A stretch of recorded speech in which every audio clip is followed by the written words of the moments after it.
चलिए अभी हम लोग चौथा चैप्टर कर रहे हैं जिसमें हम लोगों ने प्रश्न संग्रह 4.5 कर लिया था। तो आज हम लोग करेंगे प्रकृत प्रश्न संग्रह 4 और प्रकृत प्रश्न संग्रह 4 में पहला प्रश्न है निम्नलिखित प्रश्नों के लिए बहुपर्याय उत्तरों में से योग्य विकल्प चुनकर लिखो। अब देखो इसमें क्या करना है हमें कि ये 4 ऑप्शन है, 4 में से जो ऑप्शन सही है वो हमें लिखना है। जैसे पहला क्वेश्चन है 6:5 बराबर y/20, तो y का मान निकालना है। तो चलिए मैं पहला क्वेश्चन लेता हूँ। 6:5 बराबर y/20। तो देखो इसको 6:5 को 6/5 लिख सकते हैं, इसको y/20 लिख सकते हैं। तिर्यक गुणा करिए, 5 का y से गुणा करेंगे तो 5y हो जाएगा, 20 का 6 से गुणा करेंगे तो 120। चेक करिए, ये 5y और 20 का 6 से 120। फिर y बराबर 120/5, ये 5 का इधर भाग आ जाएगा, 5 से 120 में भाग दे दीजिए। भाग देना आपको आता है, 5 दूना 10, 5 24, y बराबर 24 आ जाएगा। तो यहाँ से देखते हैं ये बी वाला ऑप्शन राइट है, y बराबर 24। उसके बाद दूसरा देखते हैं 1 मिलीमीटर का 1 सेंटीमीटर से अनुपात निकालो। अब देखिए आपको क्या निकालना है, 1 मिलीमीटर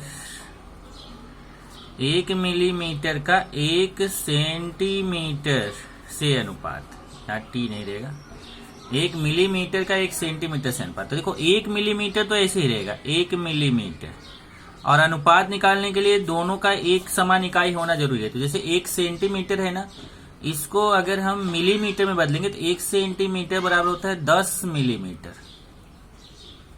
10 मिलीमीटर, 1 सेंटीमीटर बराबर 10 मिलीमीटर। अब मिलीमीटर कट जाएगा तो आएगा 1/10, मतलब 1:10। तो यहाँ पे देखेंगे तो सी वाला ऑप्शन राइट है, 1:10। तीसरा देखेंगे जतिन, नितिन और मोहसिन की आयु दी गई है 16, 24 और 36। तो नितिन की आयु का मोहसिन की आयु से अनुपात ज्ञात करो। अब नितिन का आयु कितना है, देखो नितिन का जतिन की आयु 16 है, नितिन की आयु 24 है, मोहसिन की आयु 36 है। तो हमें नितिन और मोहसिन मतलब 24 और 36 का अनुपात निकालना है। तो 24 और 36 का अनुपात मतलब 24/36, 12 से काटेंगे, 12 दूना 24, 12 3 36 आएगा, 2/3 मतलब 2:3। तो यहाँ पे बी वाला जो ऑप्शन है तीसरे का वो राइट है। चलिए आगे बढ़ते हैं, चौथे पे आते हैं। शुभम और अनिल को 24 केले 3:5 के अनुपात में वितरित किए गए, तो शुभम को कितने केले मिलेंगे। अब देखिए शुभम और अनिल को 24 केले हैं, किस अनुपात में बांटे गए हैं, 3:5 में। तो उसमें है आप क्या करेंगे, पहले अनुपातों का योग करेंगे, या ऐसे बोल सकते हैं कि ऐसे समझाता हूं मैं कि शुभम और अनिल को मिले केले का अनुपात कितना है, 3:5। तो माना समान गुणज x है, तो शुभम को कितना केला मिलेगा, 3x, और अनिल को कितना केला मिलेगा, 5x। तो कुल केला कितना हो जाएगा, 3x धन 5x मतलब 8x। परंतु प्रश्न में कुल केला कितना दिया है, प्रश्न में कुल केला दिया है 24। अब देखिए हमने जब x मान किया तो कुल केला आया 8x, और प्रश्न में कुल केला दिया है 24। दोनों आपस में समान हो जाएंगे, मतलब 8x बराबर 24, क्योंकि ए भी कुल केला है, ए भी कुल केला है, तो दोनों तो आपस में समान रहेंगे। 8x बराबर 24 के, तो x बराबर 24/8, 8 से इसको काटेंगे, 8 3 24, x बराबर 3 आ गया। और जब x बराबर 3 आ गया तो हमें किसका केला निकालना है, शुभम का। तो शुभम को कितना केला मिलेगा, तो शुभम का केला पता करना। देखिए शुभम को कितने केले हैं, 3x। देखिए शुभम को कितना केला है, 3x, 3 गुणे x, x का मान कितना देखो 3, तो 3 3 9, तो शुभम को कितना केला मिलेगा, 9। देखते हैं यहाँ पे ये डी वाला ऑप्शन सही है, 9 केला। 4 तथा 25 का ज्यामितीय माध्य कौन सा है। अब देखिए जैसे a बराबर 4, b बराबर 25, नहीं c बराबर 25, और ज्यामितीय माध्य b निकालना है, ज्यामितीय माध्य b निकालना है। जैसे ए का मान 4 मान लिया, किनारे किनारे वाली दोनों संख्याएं, देखिए ऐसे होता है ना ए बी सी, तो ये बी को ज्यामितीय माध्य बोला जाता है। तो ए और सी का मान दिया है, बी का निकालना है। तो हम सूत्र क्या जानते हैं, बी स्क्वायर बराबर ए सी होता है। तो बी स्क्वायर बराबर ए का मान 4 गुणे सी का मान 25, बी स्क्वायर बराबर 100। अब वर्गमूल निकाल लेंगे तो बी बराबर 100 का वर्गमूल, 100 का वर्गमूल कितना होता है 10। तो ज्यामितीय माध्य कितना आ जाएगा 10। यहाँ से देखते हैं सी वाला ऑप्शन सही है क्योंकि ये 10 है। इसका उत्तर मैंने यहाँ पे लिख दिया है। अब आगे हमें ये देखिए 2, दूसरा, तीसरा, चौथा, पांचवा, छठवां, सातवां, आठवां तक क्वेश्चन करना है, आगे आपको नहीं करना है। तो हम क्या करेंगे, अभी यहां से देखिए मैंने नोटबुक में लिखा है, अब यहां से आपको समझाता हूँ। ये प्रश्न 1 का उत्तर डायरेक्ट लिखना है। नीचे दिए गए प्रत्येक प्रश्न के वैकल्पिक उत्तरों में सही विकल्प चुनकर लिखो। तो पहले का बी सही है, दूसरे का सी सही है, तीसरे का बी सही है, चौथे का डी, पांचवे का सी। तो एग्जाम में भी आप डायरेक्ट ऐसे ही लिखा करो, पहले का कौन सा सही, दूसरे का कौन सा, तीसरे का, बस डायरेक्ट देखो। इसीलिए मैं ऐसा लिखा हूँ, आपको एग्जाम में ऐसा ही उत्तर लिखना चाहिए। अब आते हैं प्रश्न 2। प्रश्न 2 है, नीचे दी गई प्रत्येक जोड़ी की पहली संख्या का दूसरी संख्या से अनुपात निकालो। अब इसमें हमें पहली संख्या का दूसरी संख्या से अनुपात अति संक्षिप्त रूप में निकालना है। तो यहाँ पहली संख्या दी गई है 21, दूसरी संख्या 48। तो पहली संख्या 21, दूसरी 48। तो पहली संख्या अनुपाते दूसरी संख्या, तो 21 अनुपाते 48। अनुपात का मतलब होता है बटा, तो 21 बटा 48 हो जाएगा। अब देखो 21 को हम 7 गुणे 3 लिख सकते हैं, 48 को 16 गुणे 3 लिख सकते हैं। 7 3 21 होता है, 16 3 48, 3 3 कट जाएगा, तो 7 अनुपाते 16। आप चाहे तो ये वाला स्टेप मत लिखो, आप डायरेक्ट यहाँ से यहाँ लिख सकते हो। तो उत्तर कितना आ गया, 7 अनुपाते 16। इसी तरीके से 36 और 90 है, पहली संख्या 36, दूसरी 90। तो पहली संख्या का दूसरी संख्या से अनुपात निकालना है, 36 अनुपाते 90। तो इसको 36 अनुपात मतलब बटा 90। अब 36 को 2 गुणे 18 लिख सकते क्योंकि 18 गुना 36 होता है, और 90 को 5 गुणे 18 लिख सकते क्योंकि 18 पच्चीस 90 होता है। अब 18 कट गया, 2/5। आप चाहे तो स्टेप मत करो, डायरेक्ट 2/5 लिख सकते हो। तो 36 अनुपाते 90 आया, 2 अनुपाते 5। तो ये 2 मैंने निकाला है, देखिए पहला और दूसरा, और तीसरा, चौथा, पांचवा आपके लिए छोड़ दिया है। ये तीनों आपके लिए होमवर्क है। तो यहाँ लिखा देखो, शेष प्रश्न होमवर्क है। अब प्रश्न 3 देखिए, निम्नलिखित अनुपातों को अति संक्षिप्त रूप में लिखो। वृत्त की त्रिज्या और उसके व्यास का अनुपात निकालना है। तो मान लेते हैं वृत्त की त्रिज्या r है, ये देखिए r है, मान लेते हैं वृत्त की त्रिज्या क्या है, r। अब वृत्त की त्रिज्या अगर r है तो वृत्त का व्यास क्या होता है, 2 गुणे त्रिज्या है। सूत्र है वृत्त का व्यास बराबर 2 गुणे त्रिज्या। तो 2 गुणे त्रिज्या मतलब r, तो हो जाएगा 2r। तो त्रिज्या r हो गया, व्यास 2r हो गया। तो त्रिज्या और व्यास का अनुपात मतलब r और 2r का अनुपात, अनुपात मतलब बटा, तो r/2r। अब देखिए यहाँ से r और r कट जाएगा, तो ऊपर 1 आएगा, नीचे 2। अब आप क्या करते हो, r और r काट के 2 लिख देते हो, ऐसा नहीं, r 1 के r 1 आएगा, और यहाँ r कटेगा तो 2 आएगा, 1/2। वृत्त की त्रिज्या और व्यास का अनुपात कितना आ गया, 1/2। दूसरा देखेंगे, आयत की लंबाई 4 सेमी तथा चौड़ाई 3 सेमी हो तो उसके विकर्ण का लंबाई के साथ अनुपात ज्ञात करो। अब देखो लंबाई कितना दिया है, 4 सेमी, चौड़ाई कितना दिया है, 3 सेमी। तो हम मान लेते हैं कि आयत जो है ना, आयत है, देखो ये मान लेते हैं ये ABCD जो है वो आयत है, और आयत का प्रत्येक कोण जो होता है वो 90 अंश होता है। यहाँ ये भी 90 अंश, सब 90 अंश होते हैं। तो इसमें इसकी मान लेते हैं भुजा, जो इसकी लंबाई है, जो बड़ी वाली होती है उसको लंबाई बोलते हैं। तो ये कितना है, 4 सेमी, और चौड़ाई कितना है, 3 सेमी। इसका ये विकर्ण निकालना है।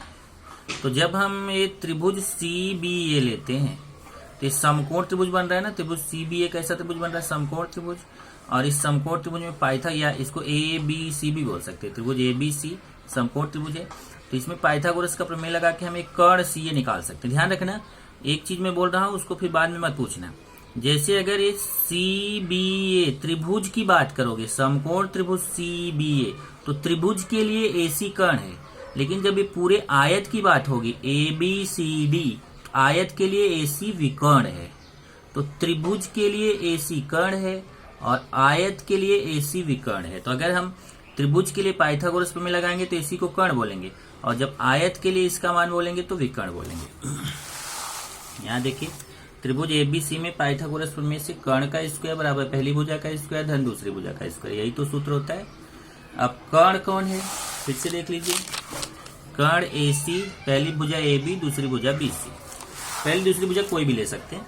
कर्ण AC, पहली भुजा AB, दूसरी भुजा BC। तो कर्ण का स्क्वायर बराबर पहली भुजा का स्क्वायर धन दूसरी भुजा का स्क्वायर। मान रखेंगे AC का मान तो मालूम नहीं है, AB का मान है 4, तो ये 4 का स्क्वायर हो जाएगा। BC का मान 3 है तो 3 का स्क्वायर हो जाएगा।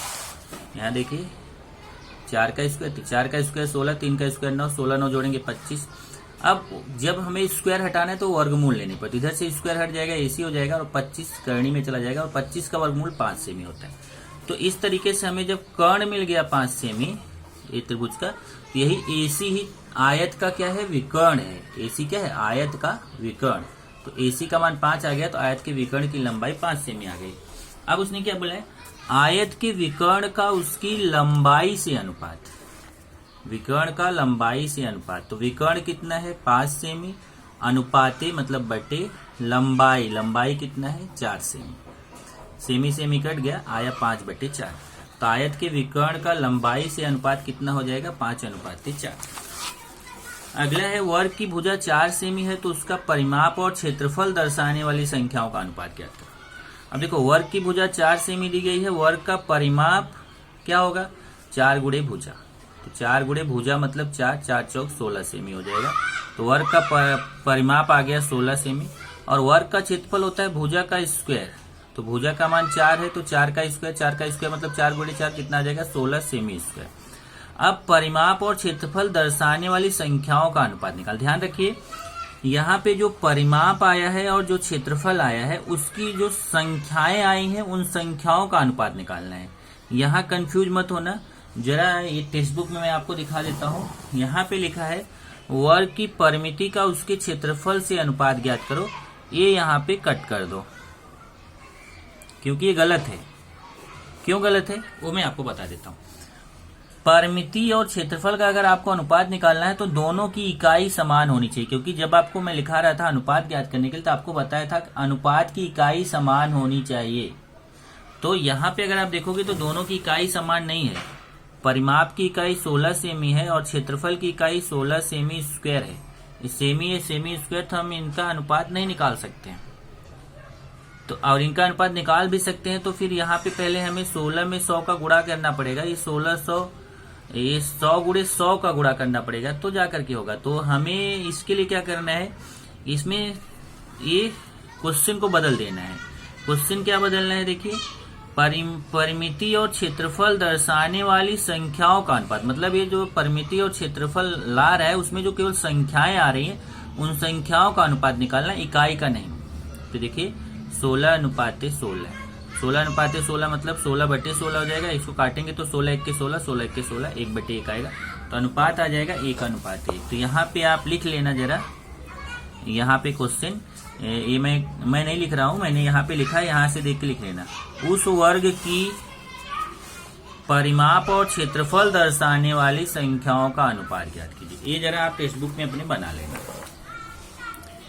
उसके बाद है चौथा, स्पष्ट करो क्या निम्नलिखित प्रश्नों की तीनों संख्याएं सतत समानुपात में है। तो हमें पता करना है कि क्या ये तीनों संख्याएं सतत समानुपात में है। जैसे 2 4 8 है, तो हमें पता करना है क्या ये सतत समानुपात में है। तो हम क्या करेंगे, इसको पहले वाले को ये मानेंगे, दूसरे को B, तीसरे को C, और इसमें जो बीच वाला है उसका स्क्वायर करेंगे, B स्क्वायर। तो B मतलब 4 है ये, तो 4 का स्क्वायर करेंगे 16 आएगा। और जो किनारे वाली संख्या है उसका गुणा करेंगे। ये किनारे वाली संख्या है A और C का गुणा, AC निकालेंगे। तो 2 गुणे 8, 2 गुणे 8 कितना हो जाएगा 16 हो जाएगा। ये देखो दोनों समान आ गया, मतलब B स्क्वायर का मान भी 16 आ गया और AC का मान भी 16 आ गया। तो B स्क्वायर का मान AC के मान के बराबर आ गया, मतलब B स्क्वायर बराबर AC। और जब B स्क्वायर बराबर AC है इसका मतलब ये तीनों संख्याएं 2 4 8 सतत समानुपात में हैं। उत्तर हो गया। ऐसे यहाँ देखिए एक है 1 2 3, A का मान 1, B का 2, C का 3। तो पहले ये देखिए हम ये जो बीच वाली संख्या B है उसका स्क्वायर निकालेंगे, B का स्क्वायर, तो ये 2 का स्क्वायर होगा 4, और किनारे वाली संख्या का गुणा करेंगे, A और C का गुणा करेंगे AC, 1 गुणे 3, 3 1 के 3। अब देखिए यहाँ B स्क्वायर का मान 4 आ रहा है, AC का मान 3 आ रहा है। B स्क्वायर का मान AC के मान के बराबर नहीं है, तो मैंने इसे बराबर लगा के उसको काट दिया, मतलब बराबर नहीं आ रहा है। बी स्क्वायर का मान AC के मान के बराबर नहीं आ रहा है, इसलिए जो संख्याएं 1, 2, 3 है ये सतत समानुपात में नहीं है। शेष प्रश्न होमवर्क है, मतलब इसमें अगर आप देखेंगे तो मैंने आपको केवल 2 ही क्वेश्चन बताया, 1, 2 और ये तीसरा और चौथा होमवर्क है। और यहाँ पे भी देखो दूसरे क्वेश्चन में मैंने आपको 2 बताया था, 3 होमवर्क दिया था। ऐसे इसमें मैंने 2 बताया, 2 होमवर्क दिया। ऐसे ही 5वां क्वेश्चन देखिए। 5वां है, ये छोटा सा है, संख्याएं ABC सतत समानुपात में, A दिया है, C दिया है, तो B का मान निकालना है। अब देखिए बहुत आसान है, ABC अगर सतत समानुपात में है तो सूत्र क्या होता है, B स्क्वायर बराबर AC, बताया था मैंने। अब B स्क्वायर तो ऐसे ही रहेगा, A और C का मान पता है, 3 और 27, तो B स्क्वायर ऐसे ही, A का मान 3, देखिए A गुणे C, तो A का मान 3 और यहाँ गुणा छिपा हुआ है, C का मान 27, 27 फिर गुणा करेंगे 81 आएगा। अब वर्ग हटा, इधर से वर्ग हटाना है तो वर्गमूल लेने पर तो B स्क्वायर का स्क्वायर हट जाएगा, B आएगा और एक करणी में चला जाएगा 81, 81 का वर्गमूल कितना होता है 9, तो B बराबर आ जाएगा 9। ये 5वां क्वेश्चन छोटा सा था। उसके बाद 6वां क्वेश्चन देखिए, निम्नलिखित अनुपातों को प्रतिशत में रूपांतरित करो। अब ये क्वेश्चन आपने पहली एक्सरसाइज में किया था। प्रतिशत में रूपांतरित करने का मतलब है कि बटे में हमें कैसा भी 100 लाना है। अगर बटे में 100 आएगा तो वही बटे के 100 को हम प्रतिशत में लिख देंगे। अब जैसे 37:500 है तो इसको 37/500 लिखेंगे। अब ये नीचे हमें 100 लाना है, तो अगर हम नीचे 5 का भाग दे दें, ये देखिए भाग का निशान है, नीचे 5 का भाग दे दें तो 500 में 5 का भाग देंगे तो 100 आएगा, तो ऊपर भी 5 का भाग देंगे, क्योंकि जो काम हम नीचे करेंगे वही ऊपर, तो नीचे 5 का भाग दिया तो ऊपर भी 5 का भाग। 37 में 5 का भाग देंगे तो 7.4 आएगा, भाग देके देख सकते हैं, 37 में 5 का भाग देंगे तो 7.4 आएगा, और 500 में 5 का भाग देंगे तो 100 आएगा। अब यही जो बटे 100 है यही प्रतिशत में बदल जाएगा, तो आएगा 7.4 और ये प्रतिशत का निशान है। ऐसे ही 5/8 है तो नीचे हमें 100 लाना है, तो अब डायरेक्ट 8 के पहाड़े में 100 नहीं आता है, तो जब 8 के पहाड़े में 100 नहीं आता है तो मैं 100 का गुणा ऊपर 100 का गुणा नीचे करूंगा। अब ध्यान से देखना, ये जो नीचे वाला 100 है ये तो प्रतिशत में बदल जाएगा, नीचे वाला 100 किस में बदल जाएगा, प्रतिशत में। अब बचा कितना, 5 गुणे 100/8 बचा, क्योंकि ये नीचे वाला 100 किस में बदल गया, प्रतिशत में, तो तब बचा कितना, 5 गुणे 100/8, 5 गुणे 100 मतलब 500/8, और ए वाला 100 बदल गया प्रतिशत में। अब 500 में 8 का भाग देके देखो आएगा 62.5%। ऐसे ही 144/1200 है। अब देखिए इसमें अगर हम नीचे 12 का भाग दे दें तो ये 100 आ जाएगा, तो जब नीचे 12 का भाग देंगे तो ऊपर भी हमें 12 का भाग देना पड़ेगा, ऊपर भी 12 का भाग दे देंगे, तो 144 में 12 का भाग देंगे तो 12 आएगा, और 1200 में 12 का भाग देंगे तो 100 आएगा। अब ये 12 और ये बटे 100 का मतलब प्रतिशत। तो ये 3 प्रश्न मैंने बताया, बाकी आपको लिखा है देखो शेष प्रश्न होमवर्क है, मतलब इसमें से मैंने पहला आपको बताया, दूसरा बताया और 5वां बताया, ये तीसरा और चौथा ये जो आपको होमवर्क है। उसके बाद 7वें क्वेश्चन पे आते हैं। निम्नलिखित उप प्रश्नों को पहली संख्या का दूसरी संख्या से अनुपात अति संक्षिप्त रूप में लिखो। अब देखो यहाँ 1024 MB है और 1.2 GB है, इनका अनुपात हमें निकालना है। तो हम क्या करेंगे, हम अनुपात तभी निकाल सकते हैं जब उसका वो समान इकाई में हो। तो पहली संख्या 1024 MB और 1024 MB बराबर होता है 1 GB। याद रखिए 1024 MB में कितना होता है 1 GB, और दूसरी संख्या कितना 1.2 GB। अब दोनों GB हो गया, तो हम पहली संख्या का दूसरी संख्या से अनुपात निकाल सकते हैं। ओके, पहली संख्या अनुपात दूसरी संख्या। अब पहली संख्या कितना है 1 GB, यहां मैं GB लिख देता हूं 1 GB, और दूसरा कितना है 1.2 GB, GB कट गया, 1/1.2 आएगा। 1/1.2 मतलब नीचे से जब दशमलव हटाएंगे तो ये 12 हो जाएगा, तो ऊपर एक 0 बढ़ जाएगा। ये देखिए नीचे से दशमलव 1 का स्थान हटा रहे हैं तो ये 12 हो जाएगा, तो ऊपर एक 0 बढ़ जाएगा। अब इसको हम 2 से काट सकते हैं, 2 पचे 10, 2 छंग 12, तो 2 से ऊपर काटा, 2 से नीचे, तो ऊपर 2 पचे 10, 5 आएगा, नीचे 2 छंग 12 6 आएगा, तो काटने के बाद आ गया 5/6, मतलब 1024 MB का 1.2 GB से अनुपात कितना होगा 5:6। ऐसे एक और निकाला मैंने तीसरा, 5 दर्जन और 120 नग। अब देखिए 5 दर्जन, 1 दर्जन में 12 नग होता है, तो जैसे 5 पहली संख्या 5 दर्जन है, तो जब 5 में 12 का गुणा कर देंगे तो 12 पंचे 60 नग, तो 1 दर्जन में 12 नग होता है, 5 दर्जन में कितना हो जाएगा 60 नग हो जाएगा। और उसके बाद फिर दूसरी संख्या तो नग में है ही 120 नग। अब पहली संख्या का दूसरी संख्या से अनुपात निकालना है तो 60 नग बटे 120 नग। अब नग और नग कट जाएगा तो 60 बटे 120 आएगा। इसको भी काट सकते हैं 60 बटे 120, देखो 0 0 कटेगा और 6 के 6, 6 दूना 12, तो ऊपर 1 आएगा नीचे 2, तो 1 बटे 2, 1 अनुपात 2 आ गया। देखो मैंने पहला और तीसरा बताया इसका, पहला और तीसरा बता दिया। अब दूसरा, चौथा और पांचवा आपके लिए होमवर्क है, इसलिए यहाँ लिखा हुआ है, यहाँ नहीं लिखा मैंने, लिख देता हूँ।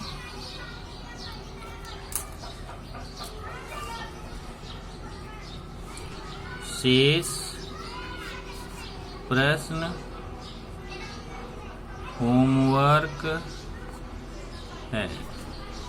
ऐसे ही 8वां क्वेश्चन देखिए, यदि a बटे b बराबर 2/3 तो निम्नलिखित व्यंजकों के मान ज्ञात करो। अब देखिए a बटे b बराबर 2/3 है, माना समान गुणज k है। तो अब अगर माना मतलब a और b का अनुपात दिया 2:3, तो अगर अनुपात हटाना है तो हम मान लेते हैं समान गुणज k है, तो a बराबर 2k हो जाएगा और b बराबर 3k हो जाएगा।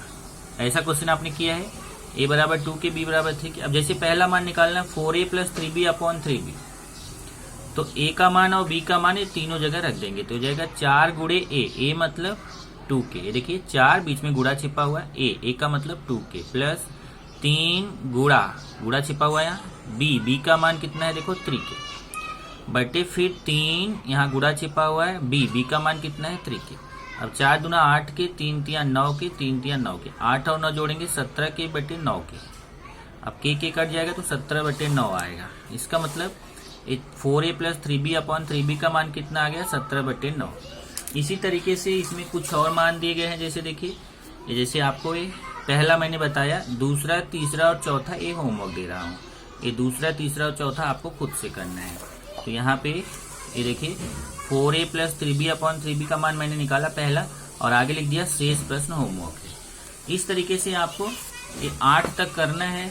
बाकी आप देखेंगे तो ये 9 प्रश्न 9 प्रश्न 10 प्रश्न 11 प्रश्न 12 प्रश्न 13, ये चारों प्रश्न आपको कट है, ये चारों प्रश्न नहीं करने हैं। तो आप अपने टेक्स्ट बुक में निशान लगा लेना कि हमें प्रश्न 8 तक करना है। लेकिन प्रश्न 8 तक में मैंने कुछ प्रश्न आपको कराए हैं और कुछ लिखा है शेष प्रश्न होमवर्क है, वो उसके जैसा है, आपको खुद से करना चाहिए।